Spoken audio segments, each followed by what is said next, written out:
Welcome to American Government.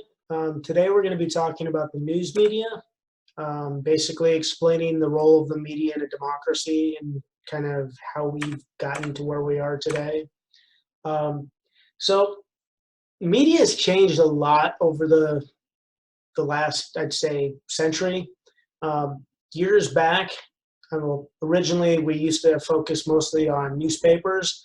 When this country was first founded, the United States basically had a number of very serious journalists working, like the Benjamin Franklins, people who basically saw media as something to inform the people of what was actually going on. Over the years, that's evolved. We went from newsprint to to radio to television, then from television to the internet. And what happens with all of these changes is when the new comes in, the old starts fading out. And so only very recently did we move from the idea of newsprint to television, and now we're in the process of moving away from television to internet, which sometimes are kind of tied together. Like we have a lot of our news agencies that have gone onto the internet because they're trying to stay ahead of what's going on without basically falling behind, kind of like newspapers who are still there, but just don't have the impact that they used to have before. And that has a lot to do with as younger people become older, they adopt whatever was popular in their time, and that becomes more of the state of how things are. And older media people who consumed old types of media, they're still around, but their influence wanes more and more as time goes on. So nowadays, if we look at some of the stuff that has recently happened, some of the changes that have come to where they are today didn't really happen until very recently. In 1952 is only the first time that film was actually given First Amendment protection. Before that, it had to be basically print, and film was not considered respectable enough in order to be considered protected by our First Amendment. Well, 1952 issues happen, and not suddenly, but slowly it becomes protected, and we're kind of running into the same thing today with the internet, whereas the internet has some protections, but basically not all the protections it has. And so those are slowly changing as our system evolves and our people evolve. So in 1997, the internet was actually given First Amendment protection. So we're not talking a whole lot of time here. So literally just a couple of decades. And in 2000, which is basically 3 years later, only then was cable TV given any types of protections.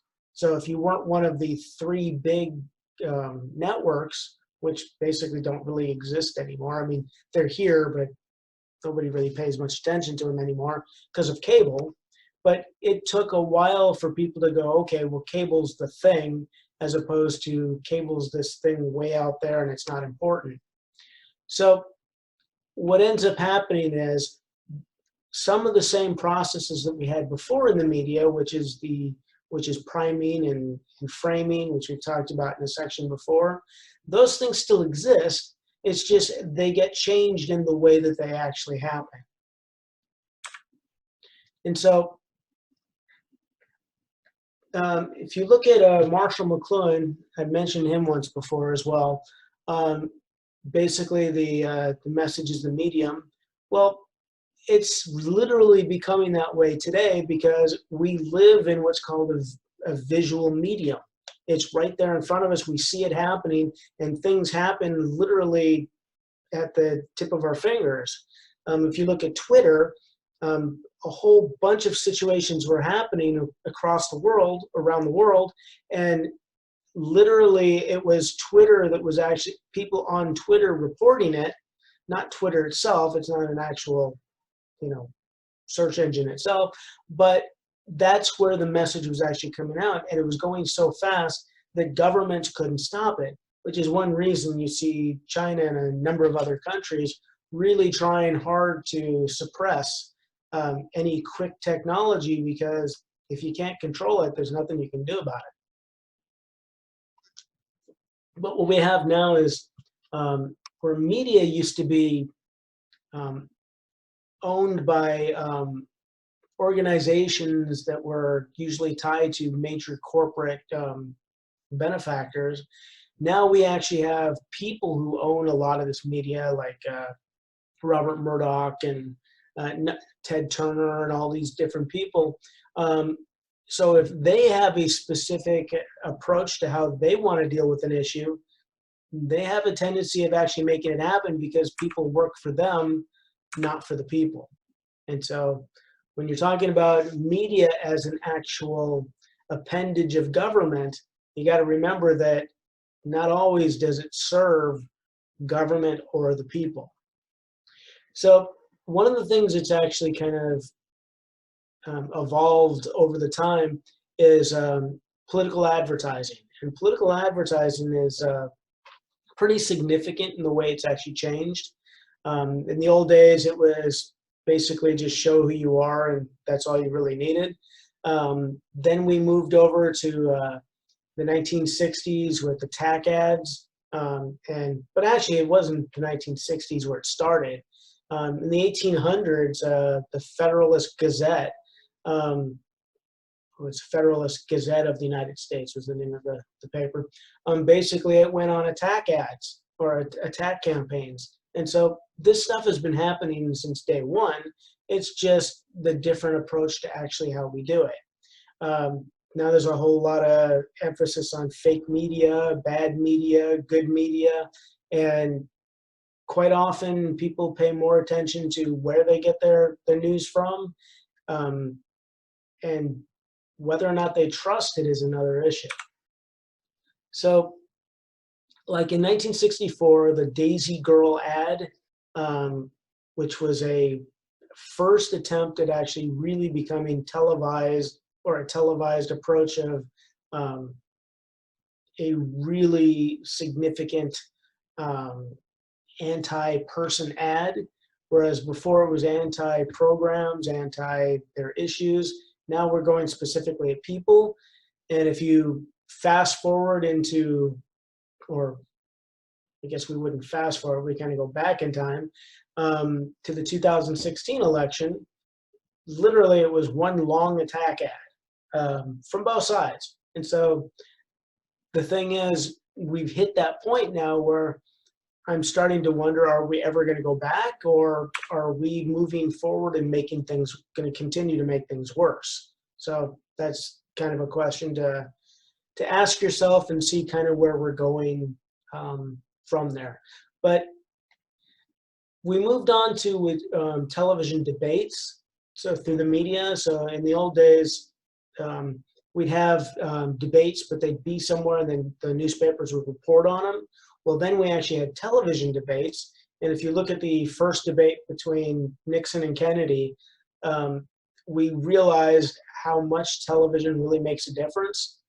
Because before, when you had newspaper ads and the newspapers reporting on a particular debate, you've got a reporter's perspective, as opposed to now people can see it. And you could see Nixon sweating, and Kennedy looking like he's fresh as, this is the greatest time he's ever had. And that literally won the election for Kennedy, or could have been a major factor in it. So one of the other things we've moved into recently is what's called popular television. And so in the old days, news used to serve a purpose. It'd be at the end of the night, or it'd be 6 o'clock, 11 o'clock, and they would tell you this was the news that was important for the day. Well, after a while, we had what's called the CNN effect, which is where CNN came along on the scene and wanted to give us 24-hour news to report. The problem with that is there is not always 24 hours worth of news to report. So therefore, they start filling it in with a lot of crappy information, and it doesn't really help people with getting the information they want, and people start moving away from media because it's not worth watching anymore, because you're wasting your time when you could just get, like, a synopsis of it somewhere else, go onto the internet and go, oh, this is what they said. You're not going to get any full analysis, which is a big problem, but we're running into a situation where, or a dynamic where basically we're not getting a whole lot of analysis anymore because people don't have the time to sit there and watch it. In the old days, you'd watch 60 minutes and you'd get like a full hour, maybe 15 minutes of a full subject, whereas now you're literally getting about 5 seconds. Big difference between the two. So one of the other things is we've kind of made our newscasters popular, and whereas before they were basically a face and they weren't specific as or significant as to who they were. And then slowly we started getting recognized names like Walter Cronkite, and then you started to notice the names of people. And so literally they became the stories themselves. And so this kind of leads us into another offshoot of the media, which is basically called talk radio. And talk radio tends to be more politically conservative, because I'd say the numbers are actually 9 out of 10 top talk radio hosts are politically conservative. And that doesn't mean that there's some kind of political issue or some ideological issue going on here. What it means is conservatives have an easier way of approaching particular issues through talk radio, whereas a lot of liberal causes inside tend to have an easier time doing, like, national television, or at least it used to be. And so with different agencies that have opened up for different types of news, one of the concerns we have is people are no longer paying attention to, every part of an issue. They're literally being talked to by people on one side of the house. So if you're a liberal, you're only hearing from the liberal side of the house. If you're conservative, you're only hearing from the conservative side of the house. And so people aren't talking to each other unless they're arguing with each other. And unfortunately, in our country, our system is built on a winner-take-all system, meaning you win or you lose. And so when you have a zero-sum game of what we're playing here, basically people are no longer interested in consensus or getting things done. They're actually more concerned with winning rather than losing. So,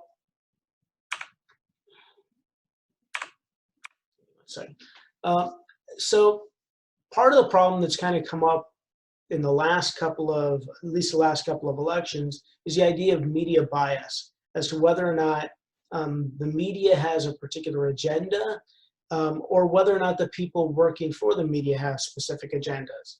Now, remember, we mentioned before that certain media is now owned by certain people. So it's probably not that hard to make the argument that if a person owns an entire media conglomerate, he or she can then decide how that media conglomerate is going to start pushing issues. And that has been happening, and studies have been shown that it's really kind of out of control. And there's no solution to it at the time, because nobody's taking away this ownership of specific people and putting it back in the hands of the people. So because that's not happening, we literally have a two sides of the aisle kind of a situation for news. And where we go in the future, I don't even know the answer to that, but I would say that it's definitely worth paying attention to, because it doesn't bode well for the future. So this has led us to a different dynamic than we've had before. Because not only do we have all of this happening in the background, we're moving from television media, whereas we moved from newspaper to television, we're now moving from television to internet. And because of that, we're finding more and more people are focusing on the internet or internet news. And one of the problems we run into is it's very hard to figure out what's actual real news and what's bad news. And so the companies that usually made the news before relied a lot on online advertising revenue, or do rely on it. And part of the problem there is they're not making the money they need to, so they're getting rid of staff and basically trying to get free work from people, from their viewers.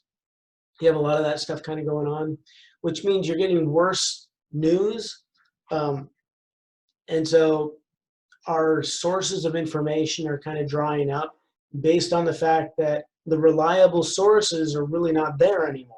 Or they're there, but there's very few of them that are actually happening or giving us the information that we need. And so if you look just at a simple graphic on Google versus the newspaper industry, right about 2000, they ended up equal on revenue. And now Google has far surpassed the newspaper industry, and it's literally just, the newspaper industry is practically dead. At least if you look at the way that the numbers statistically work. So what does that bode for the future? Well, that means much of it's going to be on the internet. We've got to find probably some good revenue sources to make good people actually get into it. The problem is with everything, there's a belief with the internet or computers that the idea that everything should be free, information should be free. And that's a great idea. In a free society, that's what you want. But the problem with that is everything is free, nobody's paying anything for anything, which means people are not getting paid to do news, so they're doing it if they have free time, which kind of goes back to the old days, long before we even had newspapers, which is the only people who could create news were the people who had time to do it. So basically the rich and the powerful. And so we may end up in that situation again, or we may already be on our way to getting there. So there's a couple of other little avenues that are kind of coming out, some that are working, some that are not. Podcasting, for one.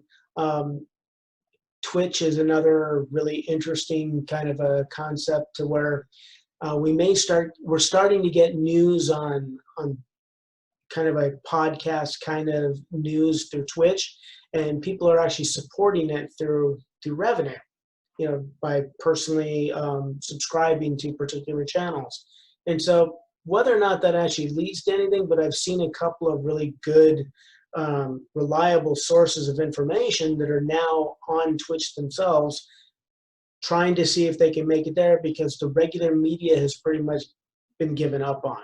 And so while it's still around, it's still, just because there's an older generation that's still clinging on to it, it's still around. But when that generation passes on, the new generation is not going to be the one to inherit it. So a couple of other issues that are kind of going on in for the web, like there's a desire to control the web. There's political candidates that are trying to get their word out on the web. And so it's really hard for somebody to make an initial impression on the web, because there's a whole idea of virality, which is having to cause enough people to be interested in what you have to say that it causes so many more people to be interested.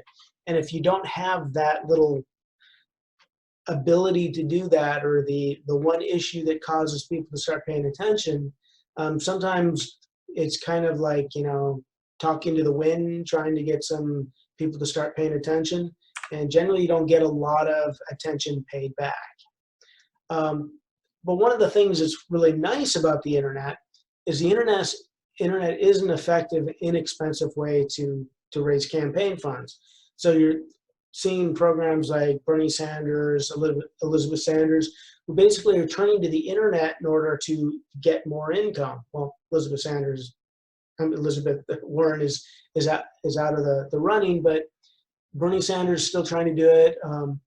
Biden is now trying to do that. Trump's organization is definitely using the internet to gather as much money as possible. So it is working as an effective campaign strategy. And so what you're seeing is a lot of campaigners that are now paying more attention to the internet than they are to actual physical in-person kind of thing.